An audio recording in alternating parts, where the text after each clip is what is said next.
Buenas. Seguimos ahora con el segundo estudio de la segunda carta a Timoteo, la serie de siervos útiles en tiempos difíciles. Esta segunda carta a Timoteo, como vimos la vez pasada, es la última carta que Pablo escribe. Se la escribe de la cárcel en Roma a su joven amigo, discípulo Timoteo, para motivarlo. Como vimos los 4 capítulos, el primer capítulo son asuntos pastorales y vimos 5 consejitos la vez pasada. Hoy tenemos el capítulo 2, que es el enfoque práctico. Luego la próxima miraremos el capítulo 3, que son temas proféticos, y capítulo 4 serán los puntos personales, enfoque personal. ¿Cómo ser personas útiles en las manos del Señor en estos tiempos difíciles? De eso trata el capítulo 2. Tú pues, hijo mío, esfuérzate en la gracia que es en Cristo Jesús. Si usted no ha leído el capítulo 2 últimamente, lo animo a que ponga esto en pausa, leas el capítulo 2 y luego vuelva y vamos a explicar un poco sobre este capítulo 2. Tú pues, esfuérzate. Pablo veía que el futuro estaba difícil para Timoteo, para el cristiano. Y entonces motiva a Timoteo, tú pues, esfuérzate en el Señor Jesucristo. Primer consejo. La segundo consejito, versículo 2, es: lo que has oído de mí ante muchos testigos, esto encarga a hombres fieles que sean idóneos para enseñar también a otros.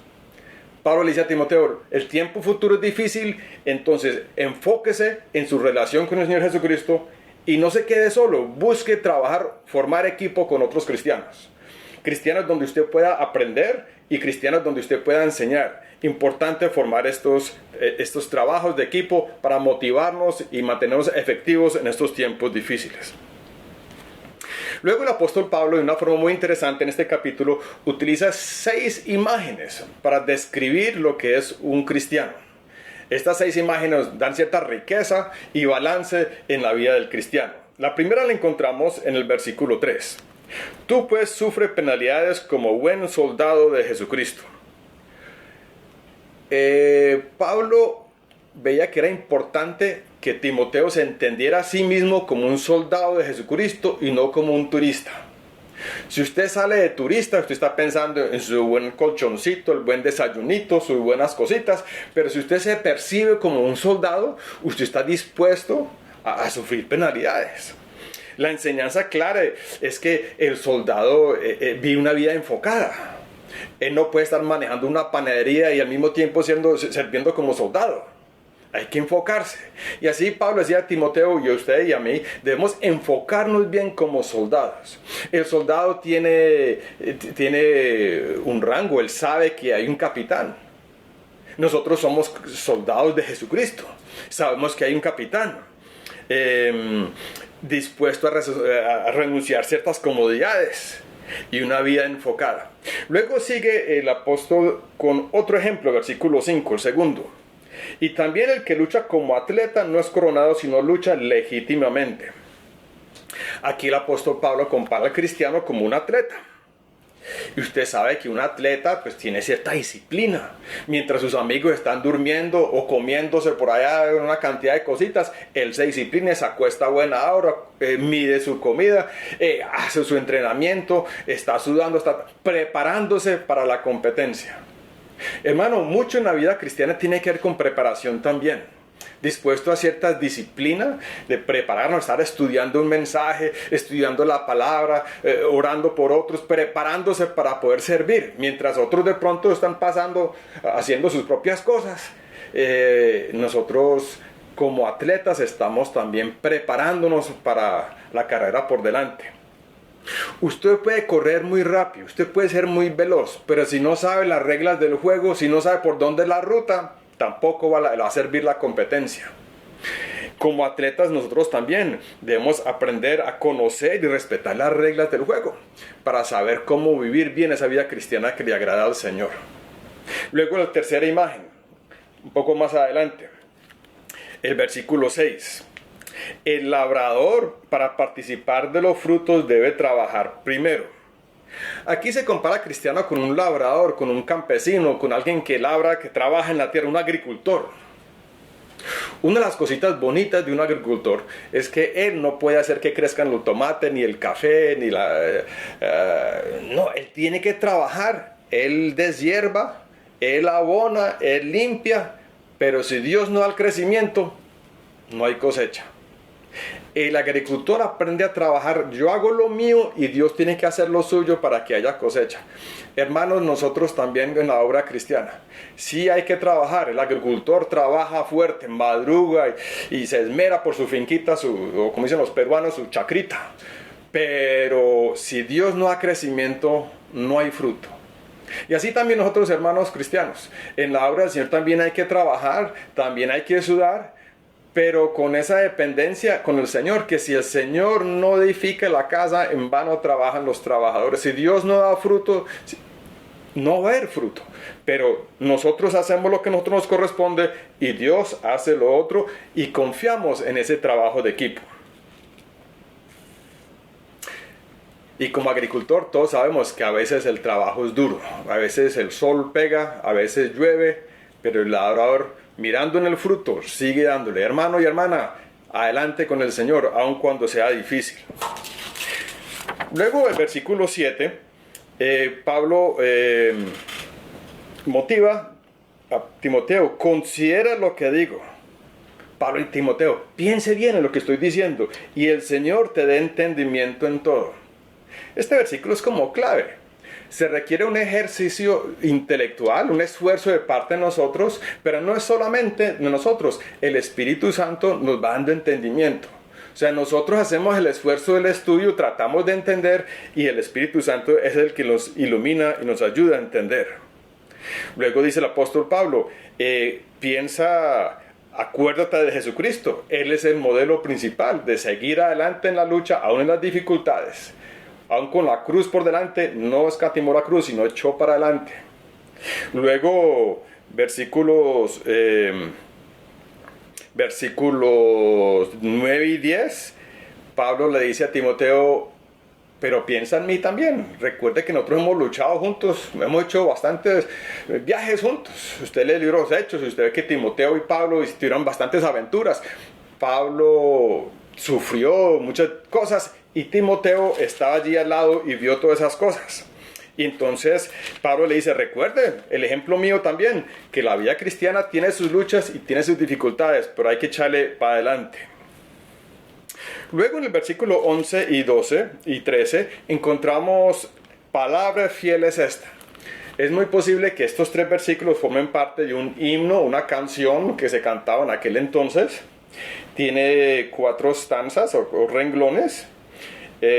Si somos muertos con Él, también viviremos. Si sufrimos, reinaremos. Si le negaremos, Él no negará. Si somos infieles, Él permanece fiel. Bueno, es una cancioncita bonita. La estanza número 3 a veces genera dificultad para algunos. Si le negaremos, Él también nos negará. ¿Qué significa eso?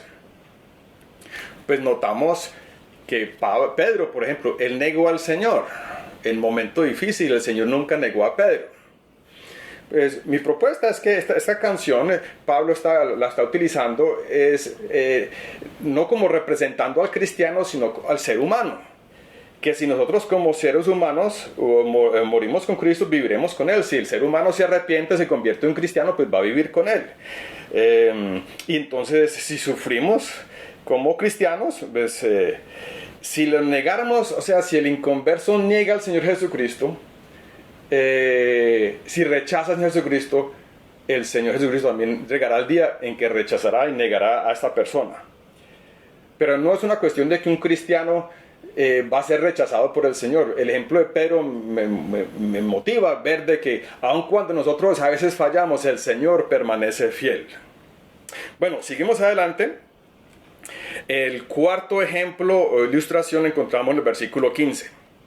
Procura con diligencia presentarte a Dios aprobado como obrero. Imagínese un obrero, un constructor de una casa, de una vivienda. El constructor, o un puente, un edificio, el constructor pasa mucho tiempo estudiando los planos. Sin estudiar los planos, pues, ¿qué va a construir? Diga, mija, ¿qué tal si le ponemos una ventana por acá? ¿Qué, mija, qué tal si le ponemos un sanitario por acá? ¿Qué clase de casa sería eso? Entonces, hay que estudiar los planos que claro, para el constructor cristiano es estudiar la palabra, pero no solamente pasarnos tiempo estudiando los planos, hay que estudiar los planos y luego ponernos a construir. Construir de acuerdo a los planos. Así nosotros, la palabra de Dios nos ilustra cómo podemos construir nuestra vida personal, nuestra vida de finanzas, hay pautas bíblicas que nos ayudan, nuestra vida de romántica, hay pautas bíblicas, no hay que estar inventándonos todo eso. ¿Sí? La vida de familia, hay pautas bíblicas que nos ayudan a construir, cómo funcionar como iglesia, hay pautas bíblicas. ¿Sí? Para el constructor, el cristiano como constructor busca en la palabra el diseño y luego busca con la ayuda del Señor vivir ese diseño. Seguimos un poco más adelante, el versículo 20. Pero en una casa grande no solamente hay utensilios de oro, de plata. Versículo 21. Así que si alguno se limpia estas cosas, será instrumento de honra, santificado, útil al Señor, dispuesto para toda obra, toda buena obra. Aquí el apóstol Pablo compara un cristiano con un utensilio en una casa. Imaginémonos una cocina. Y en una cocina, como ustedes bien saben, hay ollas, hay platos, hay tenedores, hay de todo. Y para que, imagínense pues como Jesucristo tratando de hacer una comida en su cocina, necesita que los instrumentos que va a utilizar, los utensilios, estén limpios. Si el Señor va a fritar un huevo espiritual y encuentra un sartén y usted está todo fijo, sucio, con frijoles pegados ahí de la semana pasada, pues el Señor no puede utilizar utensilios sucios. ¿Qué pasa? El Señor no se vara, Él consigue otro utensilio. Y si el sartén mantiene sucio, pues frita el huevo en una olla o busca otra forma. El que pierde somos nosotros. Pero si andamos limpios, si hay algo que confesar, un problema, un pecado que confesar, apartarnos, hagamos eso y sigamos limpios para que Dios nos pueda utilizar con más facilidad. Pero también, para que un utensilio sea útil en la cocina, tiene que estar disponible. Si usted y yo estamos tan ocupados con nuestros trabajos, tan ocupados con nuestro hobby, tan ocupados con nuestras cosas, que el Señor quiere motivarnos a hacer una visita, a hacer una llamada, y nosotros estamos llevados con otras cosas, hasta cosas buenas, pero ocupados. Si no hay prioridad para las cosas del Señor, es difícil que nos pueda utilizar. Y la obra de Dios sigue adelante, Dios escucha, Dios escoge a otro. Hermanos, ese utensilio es una motivación a estar limpios y estar disponibles. Y por último, el versículo 24, porque el siervo del Señor no debe ser contencioso, sino amable para con todos, apto para enseñar, sufrido, y con mansedumbre corrija a los que se oponen, etcétera, etcétera. Aquí la imagen es la última que Pablo le demuestra a Timoteo. Dice: Timoteo, hermano, la cosa en el futuro va a estar difícil, los días son difíciles. Si usted va a ser un éxito en la vida cristiana, usted tiene que verse a sí mismo como un siervo de Dios. La palabra original allí es esclavo. Nosotros nos choca un poco usar la palabra esclavitud y entonces usamos la palabra siervo. Pero la idea es que Pablo le dice a Timoteo: usted tiene que verse como un esclavo de Dios, de Jesucristo. Y si de pronto usted piensa, no, y que esa esclavitud es que vea, Jesucristo es el mejor patrón que hay. Ser esclavo de Jesucristo es ser de lo mejor que hay, porque es que Él nos ama y tiene nuestros intereses, nuestros mejores intereses. Pero si yo no me veo como un esclavo de Jesucristo, entonces a toda hora le pongo peros. Señor me llama a hacer algo, pero si nos vemos como esclavos de Jesucristo, con gusto le servimos. Y eso era importante para Pablo y importante para Timoteo y importante también para usted y para mí. Ser un esclavo. Adonai es la palabra, el patrón, el jefe, mi dueño. Vernos como esclavos de Jesucristo. Y entonces le servimos, y no solamente así como mientras nos esté mirando, nos servimos de buena gana. La actitud, la motivación, la forma en que servimos al Señor es para el Señor también de mucha importancia. Hermanos, hemos llegado al final de nuestro capítulo 2. En conclusión, estas 6 imágenes que encontramos en el capítulo 2 nos ayudan a entender cómo ser instrumentos útiles en tiempos difíciles. Un soldado, que seamos obedientes y enfocados, que nos veamos como un atleta con disciplina y correr dentro de los marcos bíblicos. Un agricultor aprendiendo a trabajar en armonía con él. Un constructor estudiando la palabra y viviendo en armonía con esa palabra.